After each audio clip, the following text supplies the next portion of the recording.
ICC women's टी20 world cup 2026 भारतीय महिला team का ऐलान कर दिया है। बता दो कि टी20 वर्ल्ड कप इस बार इंग्लैंड में होना है।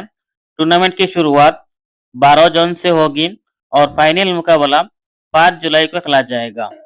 टीम इंडिया का captain Harmanpreet Kaur, vice captain Smriti Bandana को बनाया गया है।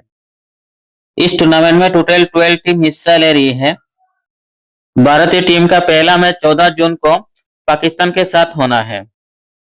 आइए जानते हैं टीम इंडिया का फाइनल 15 स्क्वाड के बारे में।